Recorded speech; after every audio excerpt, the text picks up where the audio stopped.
দল হয় নুনেচেপা সমষ্টিত আমি সমষ্টিৰ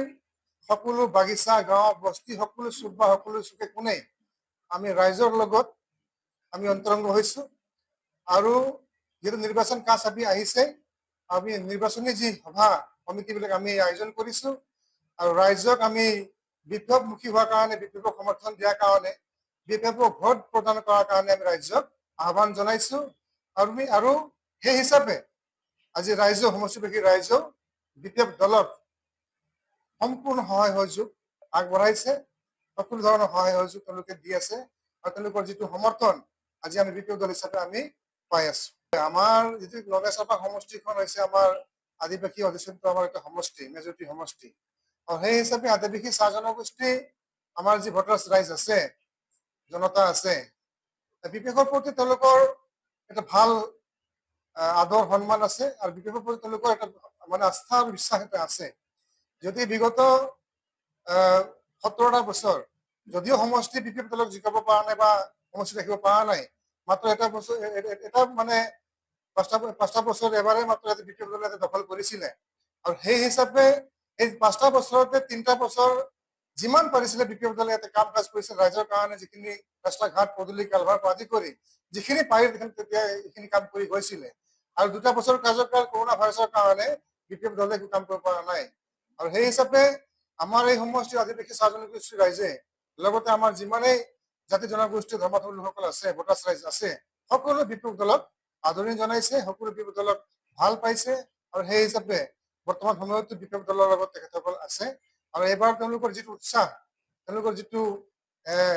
বিশ্বাস আমি দেখিবলৈ পাইছো যে আৰু এটা অন্য কোনো দলৰ কোনো প্ৰয়োজন নাই সকলো ৰাইজে আজি বেৰ ভাঙি ওলাই আহিছে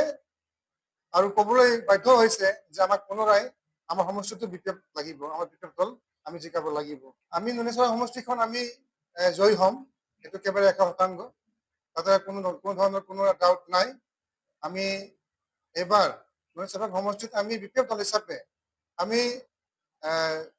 একেবাৰে বিপুল ভোটত আমাৰ যি প্ৰাৰ্থী হ'ব আমি বিপুল ভোটত আমি ইয়াৰ পৰা জয়যুক্তি কৰি আমি লৈ যাব পাৰিম এইখিনি আমি ৰাইজৰ সঁহাৰি আমি পাই আছো বিপ্লৱ দলে আমাৰ আদিবাসী জনগোষ্ঠীক যি জনজাতিকৰণৰ কাৰণে যিটো প্ৰক্ৰিয়া আৰু যিখিনি আমাৰ যিমান সংখ্যক আদিবাসী লোক আমাৰ বিটিচি অঞ্চলত বসবাস কৰি আছো আমি আমাৰ যোৱাবেলি আমাৰ মানে হাগ্ৰামা মহিলা ডাঙৰীয়াই তেওঁলোকৰ বিটিচি যি আমাৰ এছেম্বলি তেওঁলোকে পাছ কৰি যে বিটিচিত থকা আদিবাসীসকলক জনজাতিকৰণ যদি মানে মৰ্যাদা প্ৰদান কৰা হয় তাতে আমাৰ কোনো ধৰণৰ আপত্তি নাই সেই ধৰণে তেওঁলোকে এছেম্বলি পাছ কৰি ষ্টেট গভৰ্ণমেণ্ট তেওঁলোকে প্ৰেৰণ কৰিছিলে আৰু বৰ্তমানো আমাৰ দলীয় মুৰব্বী বিপ্লৱ প্ৰধান হাগ্ৰামা মহিলা ডাঙৰীয়াই বৰ্তমান সময়তো এইখিনি কথাই কৈছে যে বিটিচিত থকা আদিবাসী জনগোষ্ঠীয়ে হওক কোচ ৰাজবংশীয়ে হওক যিসকলে এছ টি পোৱাৰ যোগ্য এই দুটা জাতিকে এছ টি প্ৰদান কৰাত মোৰ কোনো ধৰণৰ আপত্তি নাই আৰু এইবাৰ চৰকাৰ গঠন হোৱাৰ লগে লগে এটা আশা আছে যে তেওঁৰ দ্বাৰাই যিহেতু বিটিচি আদিবাসীসকলে এছ টি দিব নোৱাৰে ইয়াতে গতিকে তেওঁ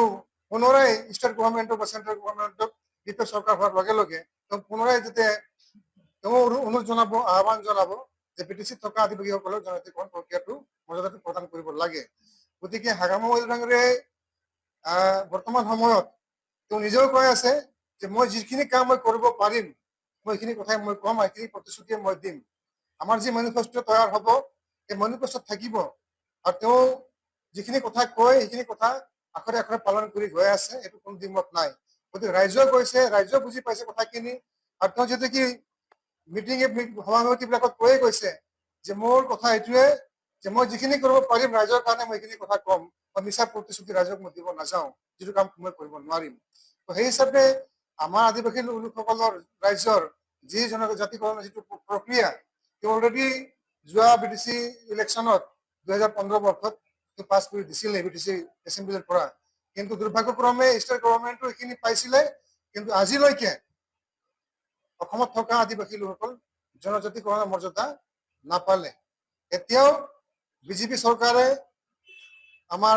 আদিবাসী লোকসকলক জনজাতিকৰণৰ প্ৰক্ৰিয়াৰ পৰা বিৰত ৰাখিছে কোনো ধৰণৰ সহায় সহযোগ কৰাত কোনো ধৰণৰ ইচ্ছা তেওঁলোকে প্ৰকট কৰা আমি যিকোনো খবৰৰ বাবে যোগাযোগ কৰক 7099017330 লগতে 7099017110 নম্বৰত।